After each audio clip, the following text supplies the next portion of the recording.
right, good afternoon, everyone. Woohoo. Hey, I am here to give you really, really good news. The first piece of good news is this is not another presentation where you have to hear from me, right? Yeah, thank you, Deb. Very good. It is not another presentation from me. What I would like to do right now is introduce two of our newest Corvette friends. This is both of their first bashes, I believe. But they're members of the Corvette team, and they are here for the long haul, and I can tell you, you are really going to enjoy them, what they add to Corvette, and the friendships that you're going to develop with them today and moving forward on the Corvette team. So first up, I'd like to introduce Amy Masica. Amy is the Chevrolet marketing director for General Motors. So obviously Corvette is the most important part of that portfolio for sure, but she actually has responsibility for wider than just Corvette as well. She is on the board of directors of the National Corvette Museum as well. She is invested in Corvette success, and I think you're really going to enjoy the things that she has to say today. And then also maybe you've already met or come across Tony Roma as well. Come on up, Tony. Tony is our executive chief engineer, so he was the lucky one that was able to replace Taj in Taj's role and is responsible for the whole product engineering team that works on our fantastic car.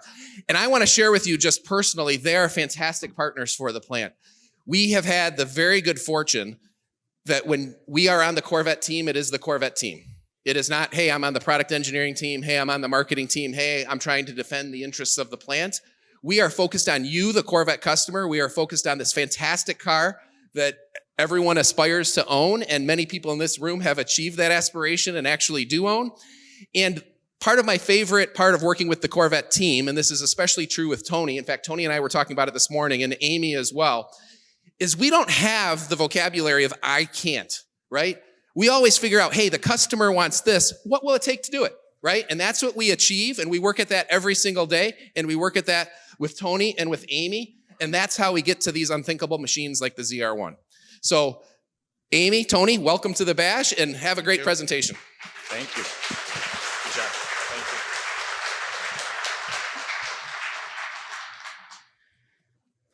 you. Oh, wait, I'm doing the slides. I forgot. Okay. You can tell I forgot what order we're going in here. So I am standing between you and all the exciting things Amy has to say. So I'll bore you with some engineering details because I know that's not what you guys are in here for at all.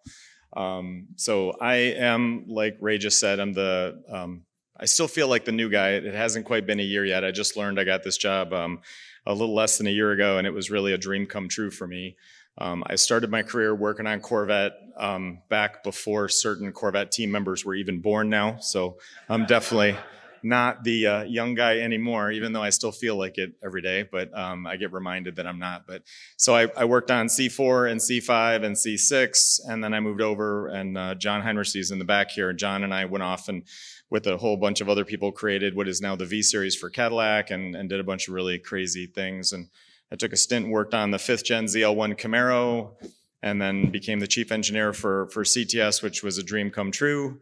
The last 5 years I've been working on Celestiq, which I know some of you may have seen a little bit about that. That's Cadillac's new super halo car. That's been a fantastic experience. And then last year, my dream kind of came true. This is what I would have scripted for myself. I wanted to come back and work on Corvette, and these incredible machines that the team's created, the 8th gen is just incredible. If you guys haven't had a chance to experience them, although I'm sure most of you probably have, they're incredible. So we're going to talk a little bit about, oh, sorry, I should have had that slide up the whole time. So before I go into the ZR1, you'll notice most of you will recognize Josh Holder in the picture here, and he is suspiciously absent. So he's in an undisclosed location working on top secret stuff.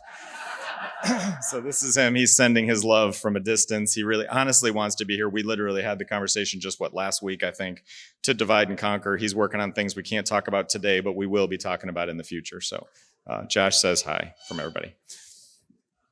All right. All right, so I'll give my quick introduction. I'm going to steal the clicker real quick.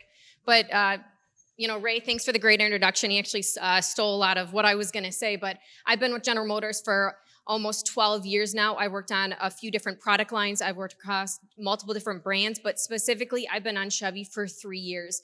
And over this last summer, I took over the whole Chevrolet portfolio. So from small SUV to full-size pickup trucks, but most importantly, why are we here today? The Corvette in the performance model. So it is unbelievably exciting for me to be here. I actually dragged my family out here. They usually don't get to come to many events with me, but it's so special, and I'm so passionate to bring the Corvette to life, to launch the Corvette, and be talking to customers like you every single day. So I'm excited to be here, and I also, as of January, was lucky enough to be added to the board of the museum. So this is gonna run through my blood, and I'm gonna be a huge advocate for Corvette, for the customers, and for the museum as I continue my time here on Chevrolet. So I'm gonna just do a couple business updates because, marketing, I'm gonna have to tell you the success of Chevy because we're extremely proud. Over the last 2 years, we have unleashed the best lineup that we ever had. We've launched new EVs, we've launched new ICE or gas products as well, but we also brought the Z06 and the E-Ray and now the ZR1. So we are not stopping. We are investing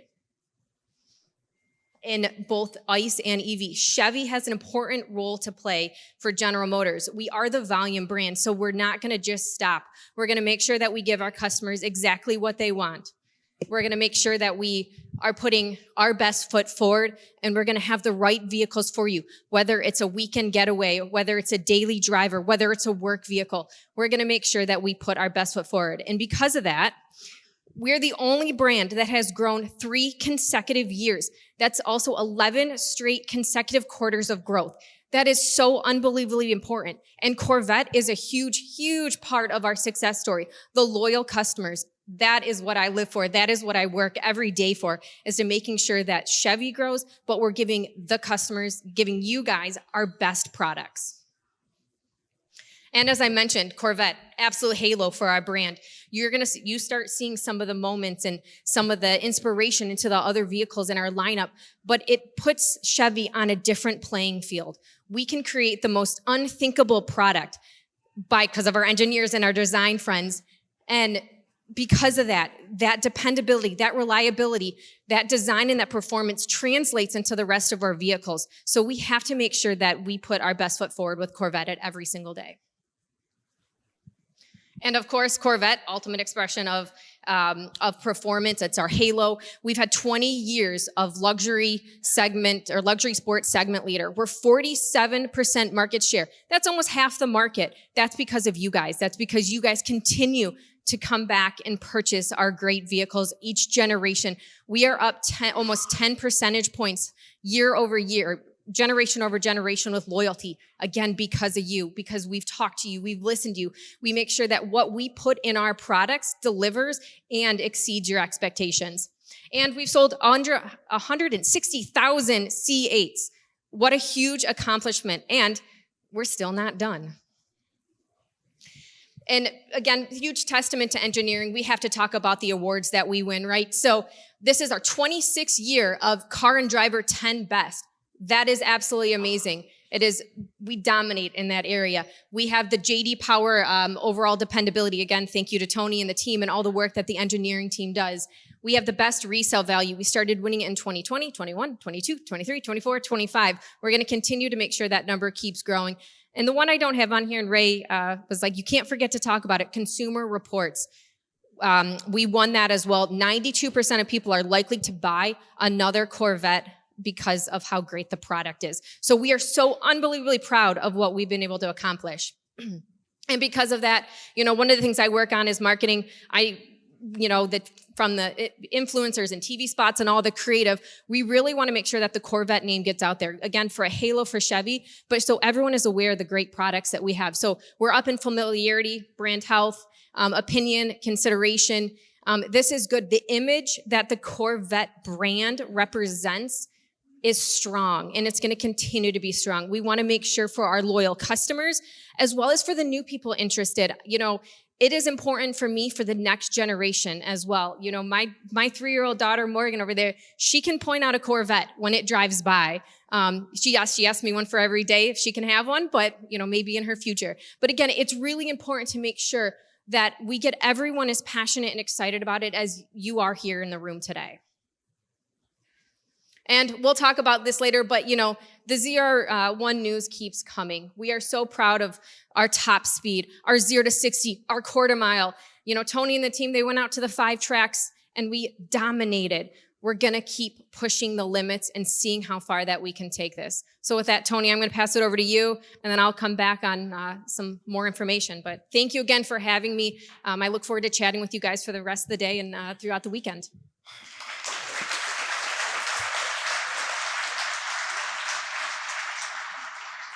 All right, so we're going to talk a little bit. I'm sure in this crowd, a lot of you probably already have a lot of the numbers kind of memorized, probably even more than I do. We've got the video, and we'll talk a little bit more about the top speed. 2.3 seconds, 0 to 60. It is truly incredible. I mean, this car really does make a Z06 seem slow, and any of you that have been in a C8 Z06, that's impressive. It feels like you're in fast forward when you're going down the straightaway between corners on the racetrack. It's obnoxious. Under 10 second, 9.6 second quarter mile at 150 miles an hour. At most drag strips, 150 miles an hour is where you need a parachute. So just FYI, it's one of those things. And over 1,000 horsepower, it's really a testament to, like Ray said, our engineers who, our teammates in the engine area. There's a true partnership between the engine team and the Corvette team that's been going on a long, long time. I used to be part of the engine team way back at the beginning of my career. And, they really stepped up, and it wasn't an argument on if we could make 1,000 horsepower. It was more of a, let's push the boundaries, and really proud of that. Obviously everybody is. And then to go with all that, the starting price under $175,000, I think that made pretty big news last fall when we did that, to offer supercar performance. And I know $175,000 is a lot of money, but if you look at what you're getting, the next nearest car anywhere near it, and I think it's on the next slide actually, who the competitors are. If you look at this list of cars, and most of them don't even have 1,000 horsepower. I think the AMG one has 1,063. 1,063. That's not a coincidence. We gave you every horsepower we could. It just happened to be one more than AMG. And so, just a coincidence. But to give you, this level of performance of this set at that price point is truly something that only Corvette can do, right? And that's something we're super proud of, the value that this car represents. Okay, and then the headlines. This is a little slide. The one, I won't read you the whole slide. You can pause the video if you wanted to, but the one that I love is this Autopain America's 1,064 horsepower middle finger to Italy. I love that. I think it's also roughly aimed towards Germany too, but that's just awesome. And obviously the automotive press is going to soon get a chance to actually drive the car, and I can't wait until we put him in the seat for the first time. It's truly impressive. I can't understate how incredible the integration team did integrating this car to make it approachable. It would have been so easy to make 1,000 horsepower car just incredibly hard to drive. If you've ever driven like a hot rod or tuned a car up to that level, it can be really, really difficult. So, okay, we're going to talk in detail about the propulsion system. And really the message here is this is a derivative of the Gemini engine family, and the LT6, which is the highest output naturally aspirated V8 engine in the world. So we're starting with really good bones. And from day one, the engine team knew this boosted version was part of the plan. So the bones were designed from the beginning to do this. And I won't read you the slide, but you kind of get the idea. There's a lot of unique parts in here. The engine architecture is the same. It's not just simply putting turbos on the side. So it's not literally, hey, go buy some turbos and put them on your Z06. It's engineered for this, excuse me, for this output. And so the question comes up a lot, why turbocharging versus supercharging? And really, I think the next slide has a picture of the engine kind of from the front that shows, you can just look at how wide this thing is with the turbos. And if you think about putting that in the front of like a C7 with the steered tires on each side of it, that's really the biggest reason why we've never gone twin turbo before. I was actually one of the people that worked on what became the C6 ZR1. We actually built a mule with twin turbos way back in the day, and we had to run the air inlet through the frame to get all the air to and from the turbos and the exhaust out. It's incredibly hard to do in a front engine. That's why a lot of our competitors, when they do turbos in the front engines, they'll do what we call a hot valley, and they'll put the turbos up top, and they'll run the air backwards through the engine and in through what we typically think of as the exhaust ports and out the top. So the mid-engine architecture really enables this. It gives us the space we need to do everything right. And there's a lot of bespoke parts that go into making the engine robust, and it's truly a special piece of engineering. And it results in this obnoxious torque curve. I mean, over 800 foot-pounds of torque from like 3,000 RPM, 828 peak, 1,064. Yeah, it's incredible. And people ask me like, well, why doesn't it go to 8,600 RPM? And I say, you don't need to. It makes peak power before, and it's just incredible. The first time you hear those turbos spool up, and the thing sets you back, it's unforgettable. This is a great picture of when the team was doing validation on the engine. It ripped, what you're looking at is the rear face of the engine. It's a blown up picture of the back of the crankshaft, and that chunk that's missing from the pilot bearing and all the bolts are sheared off.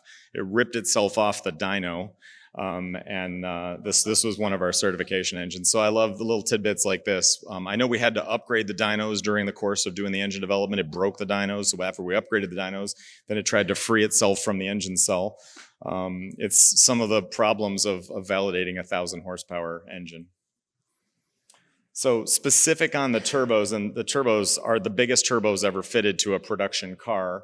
And again, I'm not going to read you all this stuff, but the MAR turbine wheels, those are basically cast Inconel. If you look into this material at all, it's basically used in gas turbine, like jet engines. Like, that's what we had to do to get something that would stand up to this temperature and pressure sustained inside the turbine. It's incredible what these things do. And I think there's a slide later on that talks about, if you think about it, half of this engine, 4 of these cylinders have to put out more horsepower than an entire LS7. So it's just incredible when you think about it. The connecting rods and pistons, again, if you've ever seen one of these things taken apart, you can look at how short the stack is. It's an incredibly short stroke engine, the flat plane crank, everything needs to be light. Flat plane cranks, the vibrations are kind of their weakness, and there's a mode that's not counteracted like a cross-plane crank is. So everything on here has to be super light, super thin. You can see the ring stack. Everything is, to get 1,000 horsepower out of a piston that looks like this, you've pretty much got to go to a racing supplier and give them pretty high specs to say, look, we need something really special, and then forge titanium connecting rods, just like what's in the LT6. And it's all about keeping that rotating inertia super light. And when you, just like in an LT6, when you click those downshifts especially, and you hear how fast it revs up to do those downshifts and how quick it responds when you hit the throttle, this is part of why we all love these flat plane crank engines. The cylinder heads are unique, and you can see just these pictures are pretty enough, at least for me. I'd put them up on my wall. They're like artwork, right? These machined combustion chambers and everything. It's just gorgeous. And they're all designed. It is a different cylinder head for the LT7. There's some uniqueness about the oil and coolant that needs to go out to keep the turbos operating and come back. And everything is, again, optimized. The combustion system is different for an engine that's intending to be boosted. We'll talk about what do you do with all that power after you make it, right? So the chassis and the aero is unique, and it's obvious if you've looked at any of the cars. This wing is no joke. The wing on the Z06 is functional, and all the cars from the Z51 up make downforce, but this car makes an appreciable amount of downforce. The standard ZR1 chassis with the P4S tires is super capable. This is actually what I have as a company car right now, driving around. It's a great car. The P4S tires are a great balance. They give you a great performance on the road and on track. The ZTK package is obviously the sexy one with the big wing. You can get the wing on the regular version of the car, but when you get the cup tires, one of the kind of tidbits that we'll talk more about through the launch of the car is we've had to strengthen the cup tires because of the downforce and the power this car makes, specifically the rear tires. When you're making over 1,000 pounds of downforce and putting 1,000 horsepower through those tires, our partners at Michelin had to go in and help us kind of strengthen the tire through development. So that tire will become the cup tire that we use on the Z06. So as we launch ZR1, that is the new spec on the cup tires. But it's amazing. You just as a driver, you don't want to spend too much time thinking about what we subject these poor tires to, because it would kind of scare you to death and you wouldn't want to go out and do it. But it's amazing to think about what those rear tires have to do to put all that power down, all that downforce, ripping through some of these corners, bouncing off curbs, and they do it lap after lap. It's just incredible. And then the aero, like I said, with the wing, and this is just an example of one of the pictures we use. That's a car flipped upside down, and you can see all the different streamlines, and it's really tricky to get everything on a car like this. If you think about the heat exchangers we have at the front, and they all shed heat, and the big addition with the ZR1 is the hood extractor to get that center radiator and intercooler. That heat and that air goes up over the top of the car and spoils some of the flow to the wing. So that's why the wing had to be so much bigger and taller and more pronounced than it is on a Z06. And then those inlets we put on the coupe on the side, you got to find a spot that's calm enough and cool enough air, and we'll talk more about those in a minute. And then the air inlets going down the side, and what we've used the side and the rear fender to feed the rear brakes. So there's a lot going on with this car. It's all functional. I can't stress that enough. Our studio does a great job of integrating all these requests and making the cars beautiful. And you can see flipped underneath, there's a lot of attention to the aero underneath this car, and a lot, because to counterbalance that huge rear wing, a lot of what we do to make the front end have enough downforce, so you get what we call the pitch moment, which is where the forces are acting on the car to keep it so it's stable. There's big strakes that you can see, those green lines that turn out towards the edge of the car. Those create that low pressure area to help suck the front of the car down to balance out that big wing. So it's an incredible feat of engineering to get a car that makes 1,200 pounds of downforce at production ride height and production trim. It's incredible. And it's the most we've ever done on a production car. Again, this is just another shot of the flow-through hood, and the condenser, intercooler, and radiator in the front, and then the brake inlets on the side. All right, and then this is the downforce comparison I was alluding to. So this is all normalized to 186 miles an hour. It kind of gives you a feeling of, and visually you can see it when you look at the different wings from a Z51 to a Z06, all the way up to almost, rounded up to 1,000 foot-pounds or 1,000 pounds of force at 186 miles an hour. And obviously the top speed of the car is more than that. So at 230, I think it's over 1,200 pounds. I think it's well over 1,200 pounds of force. And I can tell you, I was involved last fall doing some of the driving development, and I think Chris Barber's here somewhere. We did some blind testing, and they sent me out, and they didn't tell me what rear wing angle I had. And let me tell you, you can tell what rear wing angle you have on the car, and you want it to be production. And we spent a lot of time obsessing over all the aero balance on the car.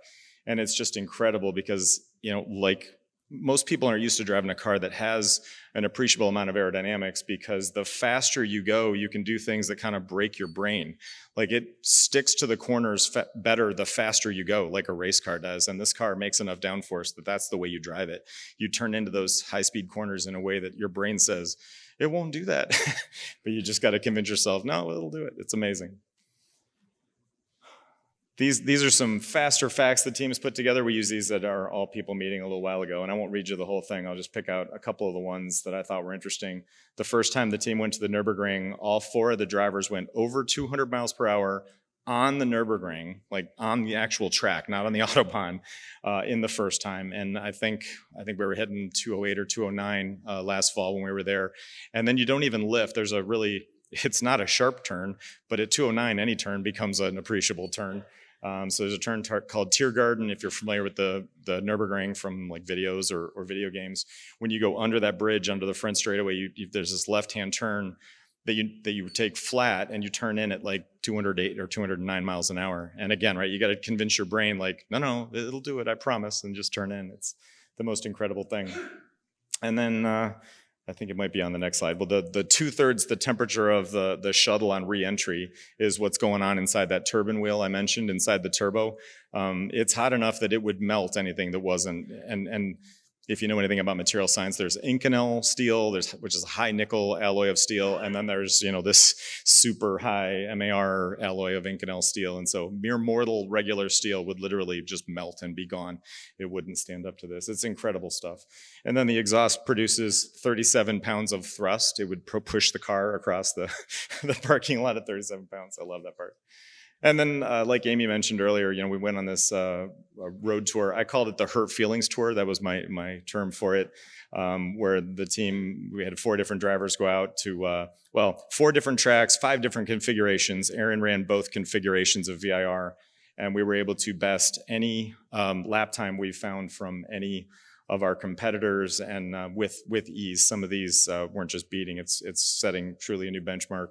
and the car just does it so easily. It's incredible. You take 4 different people, send them out on tracks that they don't go to very often. I mean, Bill has been to Watkins Glen, but he doesn't, we don't exactly go there every week or even every season like a race car driver would. So that is just truly a testament to how easy the car is, how flexible it is. And again, right, we've talked about some of the facts here on what we do during our track validation. We go 4,000 miles with a top speed of 187.6 miles an hour. That's on our track at Milford. And I know there's a couple of people here that have experienced our track.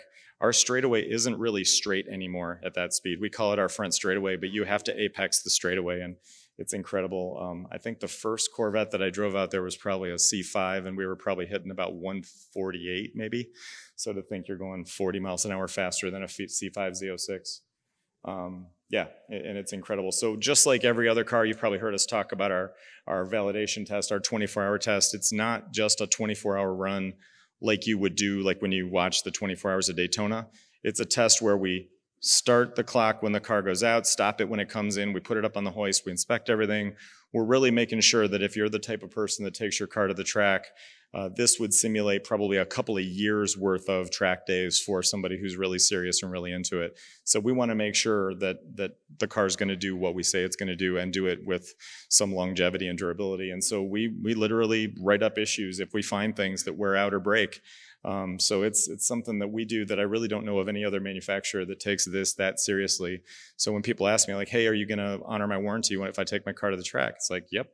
We give you suggestions on alignment. We tell you what lubrication to use. We tell you, what to do with your, there's a section in our owner's manual that tells you what to do, and we stand behind it. So. And then the top speed test. There was a really good article that was written about all the engineering we put into this top speed test. And Mark Royce, our president, actually went and ran this test in Germany. It was a pretty incredible experience.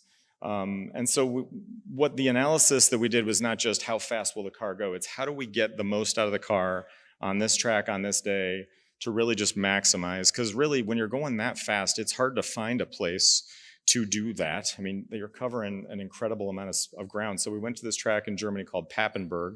It's a very large, kind of a square rectangle track, and you come out of the banking at over 200 miles an hour, and you still, you're not at 233 for very long during the course of the lap. I think we're going to show you a little video here in a second, but it was an incredible feat of engineering to kind of figure out how to maximize this, how to get everything out of the car, how to do it safely, because that's obviously super important too. And holy crap, that's fast. I tell you, I've never obviously gone that fast, but you can't do it without confidence, and the confidence comes from all the people that are here that prepared the car, but also the engineers that engineer it.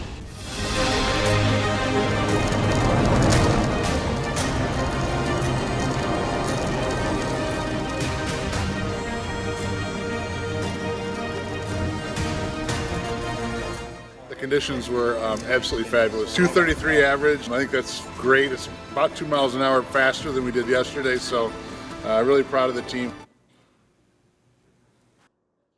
yeah, it's an incredible feat, and I personally love the fact that Mark took the time and actually did that. He asked me, he's like, oh, do you really think I should do that? One of the development engineers should do that. I said, Mark, the whole team loves the fact that you were the one driving that. He's such a huge fan of the Corvette, and this all means so much to him and to us that he's that passionate about it, so it was super cool.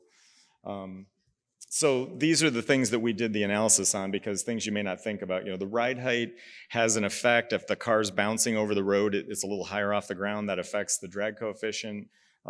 Is the engine actually going to deliver all the power and torque? And some of you met Julie, she's here. She had a big part in making sure the car delivered the amount of power that it actually was supposed to deliver under these conditions. It's a little more stressful than a normal even dyno run or a quarter-mile run. You can see how long that track was and how fast those corner posts are going by and when you're staring down the straightaway looking at that's the banking that he's got to enter right there. What happens to the fuel as it's burning off? There's always wind. There's some kind of crosswind. There's a lot that went into this. We did a lot of analysis specifically on what is the car going to experience in these things. This is just some animation of some of the simulation that we use. one of the things, and I mentioned this earlier, so there's the scoops that are on the coupe, on the deck, on the coupe, and this is pretty cool. Josh put this slide together. So on the right-hand side, you can see the dash line would be if there wasn't the inlet scoops feeding air towards the turbine. That's what the pressure loss would be versus how much lower it is. If it was completely flat at zero, that means we got actual ambient pressure right at the turbo, which is ideally what you want, but you can never get that. You got to turn the air, you got to direct it towards the turbo. And then this gives you some idea of, we get a free almost, I think it's combined like 27 horsepower between the cool air we're feeding to the turbo and the fact that you're getting more than ambient pressure air at the turbo. So this made, almost a 30 horsepower difference in the right direction for us, which as engineers, usually we're paying penalties. You've got spark retard and other things where you're not making as much power. So sorry, I'm geeking out on this. That's what they told me to do, so. Anyway, some more animation of all the ducts that get the air from those scoops all the way down to the turbine and all the analysis and time that goes into that. And you can see that little analysis there of when the air is not exactly right, you want a nice even distribution around the compressor wheel. Oh yeah, so this is just Mark's view of the car and looking at the kilometer markers when he's coming through the banking. I don't know if there's a video. No. So that was the point where he had to hit I think he was going 200 miles an hour in that banking. You can see they can barely stand on the banking. He's bouncing, and you can see that how wavy that line is over there. It's a little bit bouncy through there. It's a little, and he had to hit the throttle at 200 miles an hour in the middle of this banking, looking at a thing way over there. It's kind of more challenging than you would think. Yeah, and we're not done yet. There's lots of things. Like I said, Josh is off sharpening the edge on the knife, so we can come talk to you about even more cool stuff in the future. So I'll hand it back to Amy. All right.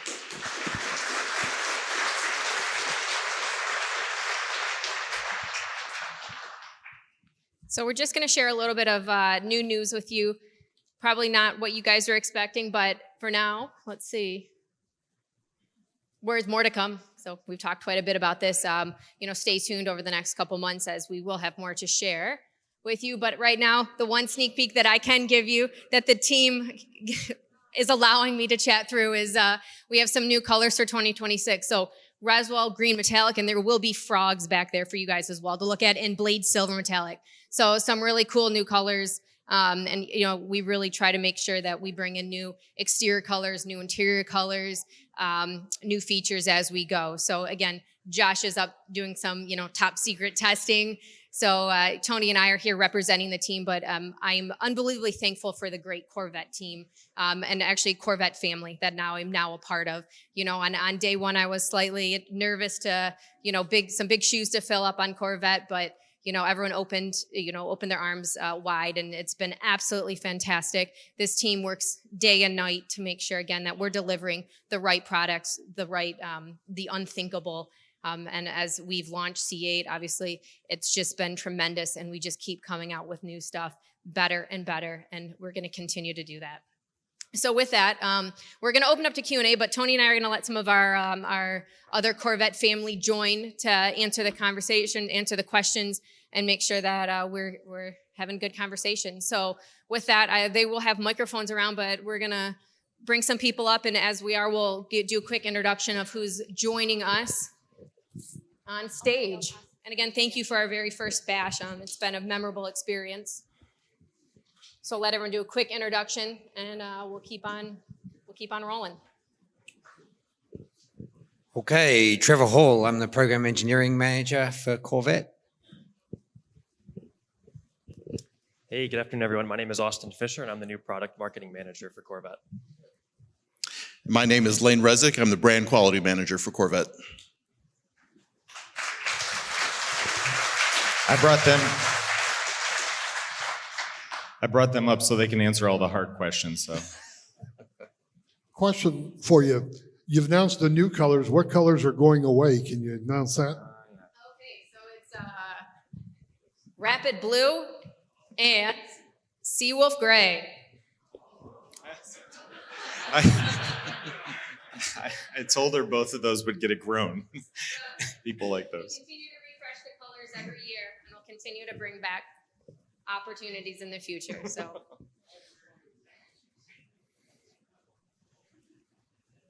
We like your feedback. That's it. No more questions.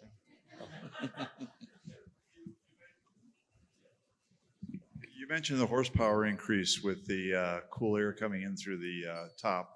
On the HTC, do you not get that horsepower? Because you don't have the vents on the quarter. Yeah, on the convertible. So it's not, think of it this way, it's not a horsepower increase. Usually you're mitigating losses. So yeah, it's not that we don't love the convertible. If you think about it, where the convertible top goes sort of covers up where those inlets would be.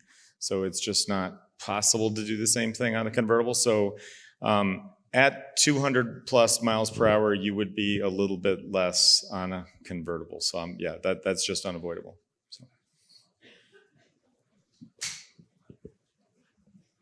I haven't been outside today because of the rain.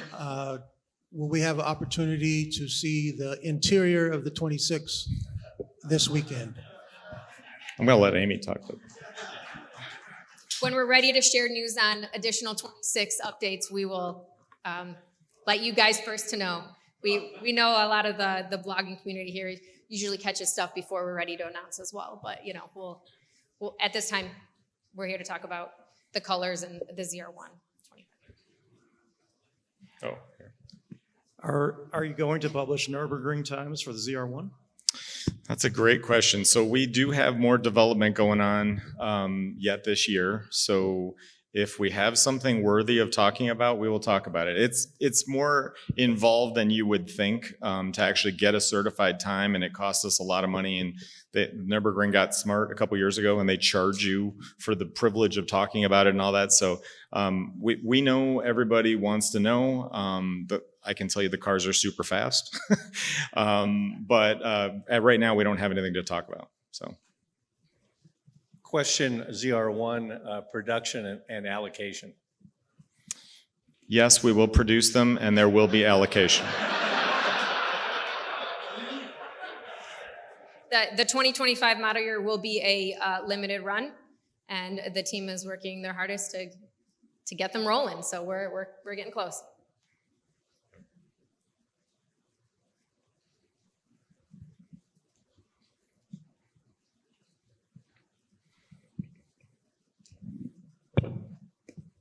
Hi, I have a couple of questions about the ZR1. At one time, the order guide online said the LT7 was all-wheel drive. Was that a typo? Yeah, that would have been a typo. Okay. That's right. And is there a difference in the color of the interior doors based on the trim of the 2LZ and the 3LZ? Is there a difference? Did you hear the question? Difference in color? Between 2LZ and 3LZ on a ZR1? Yeah. I don't think so, right? Sorry. Was there a difference in interior color for the 2LZ and 3LZ? Not on ZR1. Yeah, go ahead. Yeah, not on ZR1 specifically. So, okay. Just like every other model where 2LZ and 3LZ, particularly around the seats, get the different two-tone or single-tone right. GT2 or GT3 seat. It's the same. So the difference between a LT2 and a LT3 or 3LT on a ZR1 versus a ZR6 is the same. Yep. So it's basically the same. And is the ZR1, the convertible, will it have a body color roof at all? Would that be an option? It is the same as the other Corvette variants as well, where you can option a body color roof or a standard roof. Well, you can get you mean on the convertible, right? So the convertible gets the carbon fiber roof. RHT, yep. Yeah, and I don't think you can get a body color roof on a ZR1. Ah, sorry, on a ZR1, yes. Yeah, I don't think so. Yes. Yep. So you cannot, okay. Yeah. Yes, it is just the carbon fiber RHT. Sorry, I misunderstood your question. Okay. What is your experience in the Corvette world, and what is your favorite spec? So what was your question? What is our, is that aimed at one of us? Amy. Yes. Oh, okay. So I am relatively new in the Corvette world. So I have quite a bit of experience on other brands as well as other product lines. However, I'm doing a lot of research and working with customers and working with the engineer team to make sure that I become your Corvette expert and become your new Corvette go-to lead. And I have a great team that works under me that has been around for a very long time. Jackie Vanderheyden as well as Megan Daly. So Megan Daly, who is our lead marketing manager on Corvette, has spent a lot of time with the program team. She's been on Corvette for, say, 10 plus years. So I surround myself with experts to make sure I become the expert you guys need. And I can vouch for Amy. So from the first time we met together, she is truly super excited and interested. And what I've appreciated is she's asked a lot of really great questions and been open to learn about what this is all about. And yeah, she really is a fan. This is not, an act or anything. So, Amy, this question's for you. From being a retailer of selling these cars, when we get allocations, it seems every year we can build the cars for the customer, but they're not on the configurator for the customer to build what they can see. I would hope that GM would get the configurator up so when a person wants to order an $80,000 to $100,000 car, they can see what they're buying. Yes, absolutely. So we're always continuing to work on our website tools to make sure that the dealer as well as the customer is set up to order their specs appropriately. We did launch the customizer on the ZR1, and we'll continue to update that as well. So that's some tools that we heard from the customers loud and clear to make sure that, Corvette is unlike any product that we have on the Chevrolet lineup, right? The complexity, the amount of materials and the different configurations that you can build. Sometimes it may take us just a little bit longer to get those up and running, but we have all teams dedicated to making sure that it is the ordering process as easy as possible and that we're putting everything out there for you. So we'll continually work on it. We're continuing to try to get better always. Engineering question about the transmission. What changes have been made to the transmission, the gearbox, to support that kind of power level? And then two-part question, I guess, is I've noticed a lot less problems with the transmission in the C8 in the marketplace and in the communities. So I wondered, have we finally fixed that issue that we've been running into for several years? I didn't catch the last part. The beginning of your question, though, is what did we do to the transmission to handle the power in the ZR1? Was that basically the first part of your question? Yes. Yeah? Okay. I can tell you, while the transmission looks the same from the outside, it is significantly enhanced on the inside. And I don't think I did, maybe I should have put a slide together to kind of show that. The gears are stronger. In certain cases, they're wider to handle the more torque. It was designed from the beginning, just like the Gemini engine, to handle this much power and torque. That's been in the specs from the very beginning. So we didn't, but we really didn't want to put all those expensive, heavy, and otherwise draggy components in everything. So we didn't come out with the Stingray with a transmission capable of 1,000 horsepower because it would have cost more money and you'd get worse fuel economy and there wouldn't be any need for that. So the transmission was upgraded like you would expect to handle this much power. It's not the same thing that's in a Z06. We can get you more details on that, but yeah. Got it. And the second part of that question was around the many issues that we've been dealing with transmissions over the last several years for a variety of reasons. I know the case has been updated. I know there's been some significant changes that have been made over the years. I love my Corvette, my Z06. I always want to make sure that I won't have a problem. So have there been any changes? And have there been any thoughts around the way the mechanism works where if there's no power to the car, you're not going to be able to move the transmission. There's no way to get to the pawl. So. And you just asked like 12 questions in one, yeah. So well done, yeah. Boy, that's like a fireside chat, not one single question, right? So in general, I can tell you, I don't know, Lane, do you want to cover some of this? I mean, we've talked a lot about transmissions, so. Yeah, transmissions are my specialty, but I'll do my best. So I mean, we continue to work with our partner Tremec on the transmission. I can certainly understand as an owner if you hear about transmission problems on the internet or anything like that, you are understandably concerned about your own one. I can tell you from looking at all the quality data. And I think Josh used this phrase last year, which I think is absolutely true, and I loved it. Every car that comes off the assembly line is better than the one that came before it. And we continually just strive for higher quality, and that's the same as for the transmission as well as the rest of the parts of the car. But from all the data I've seen, the transmission has gotten significantly better over the last few years and will continue to do so. So we continue to strive for that. Yeah. I was also going to add, you might like to talk to Glenn Heflin. He's down here with us today. He's been a real advocate for improving our warranty, improving our quality with the transmission. So great person to talk to answer a lot of your questions while you're down here at the Glenn bash. could definitely give you a lot of details on exactly what's different on the ZR1. And like Lane said, I mean, we have a whole team that meets once a week and goes through all the warranty claims. And, we obsess about, every car that breaks, and we talk about it, and we look at what we should and could do to make the cars better. So the trans is a frequent topic of discussion amongst the team on how we can make it better. So.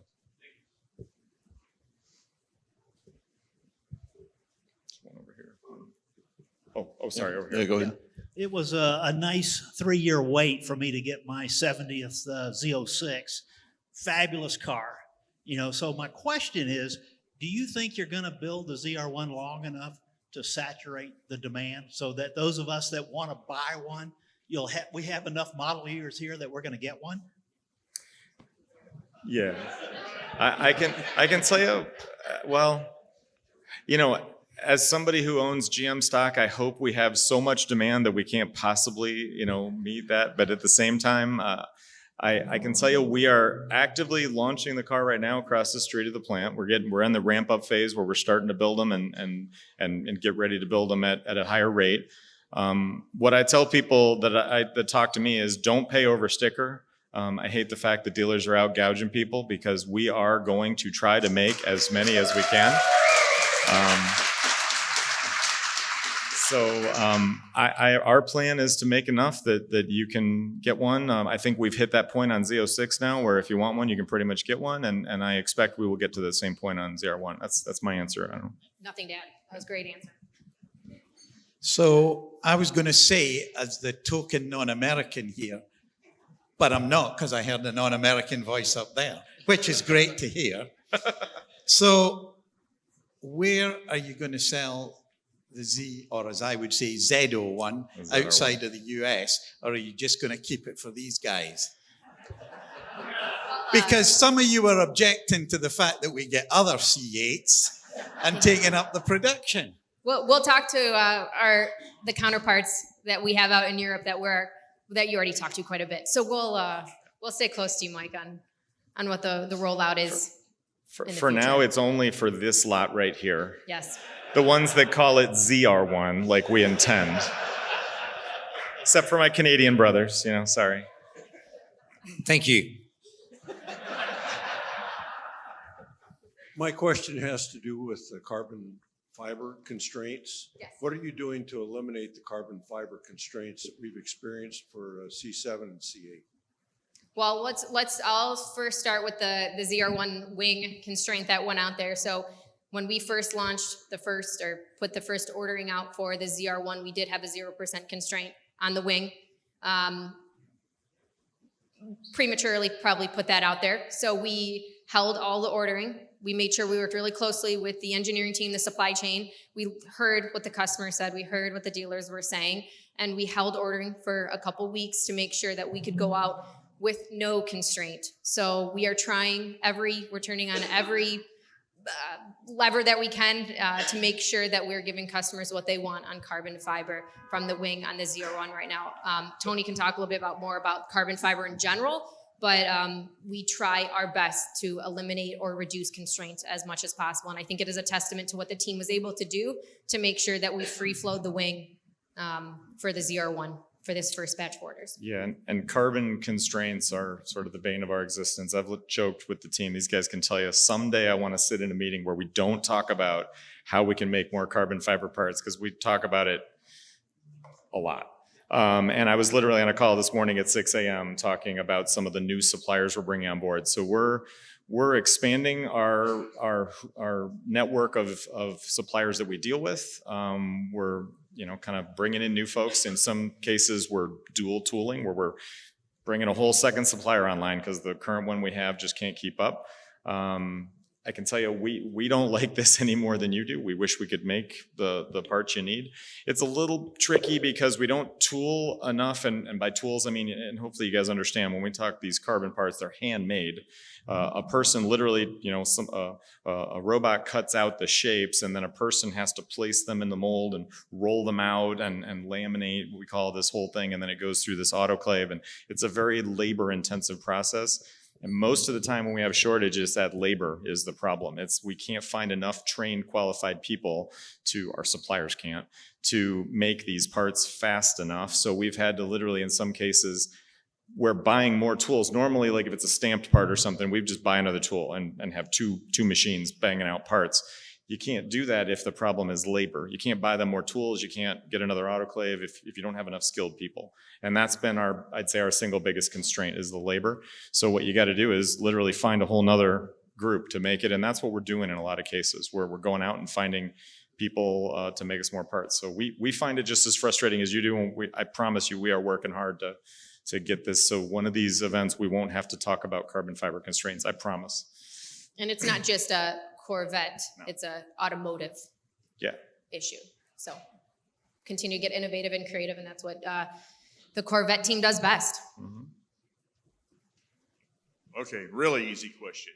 Every time you reference tire improvements, you reference the Cup 2s. I presume similarly the PS4S, 5S, whatever comes along, is the same will be enhanced with those, correct? So the P4Ss by and large didn't really require the same improvement. They don't generate the same level of forces that the Cup tires do.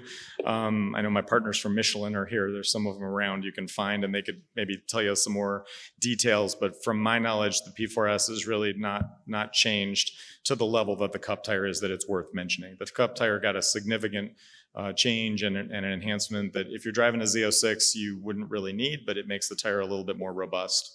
But for the ZR1, it was required, right? For my Sorry, question, my question was already asked just a minute ago, but I'm a fan of the colors, especially the green. Can we go back a slide and bring that up for us so we can look at those again? Thank you, I appreciate it. Yeah, cool. I don't know. Do you know? We'll have to get back to you on that one. Our design team is always working on variations of colors, slight different color nuances. Yeah, sometimes we bring back colors that we've used before. I think the Blade Silver is the same silver we've used before, but I think Roswell's new. So. And there'll be frogs. There's frogs back there that will have the colors as well. Yeah, I wanted to say thank you for the green too. We've all been waiting for that. I like the name Roswell. It's like they might have that at Area Z51 maybe too. But my question was, do you know when the plant tours are going to come back, and also will there be an engine build experience again in the future? So, and this is great. There's like a checkbox I have here, like a bingo card of like all the right questions. And so the question about plant tours and build your own.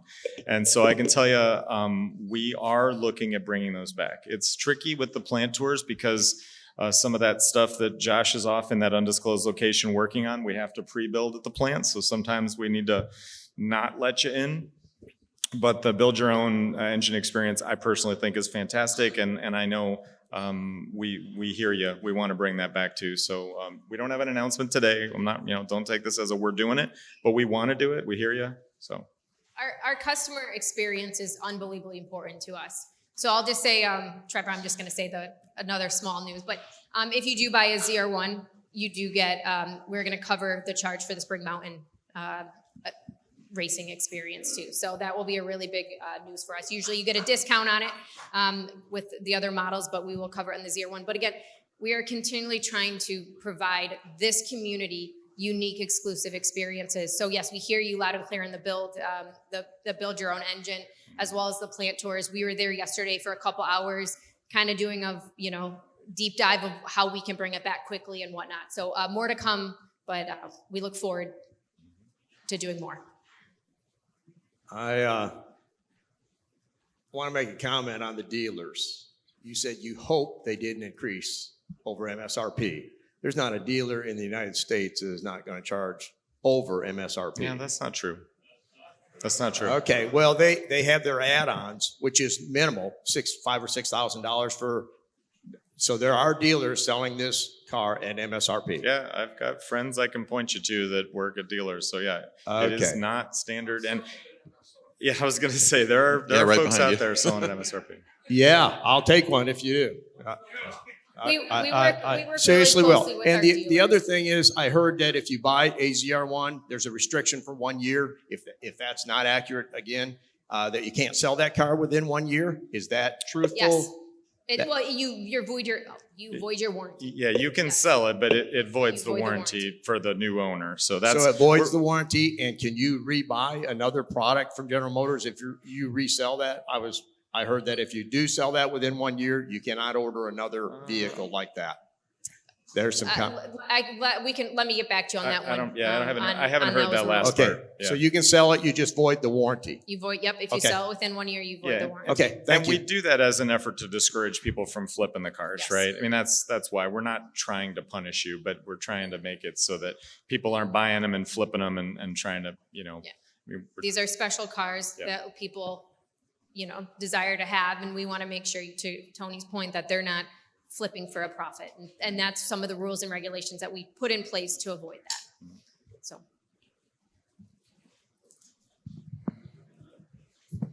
So we appreciate that you introduced these two new colors. We hear the two-tone blue interior is going away. You have any news on what kind of interiors are if there's gonna be any interior color changes? Yes, but I can't share that right now. So we will, more 26 model year to come in the near future. So we will share soon. Stay tuned. I like my job. So, and they're recording this.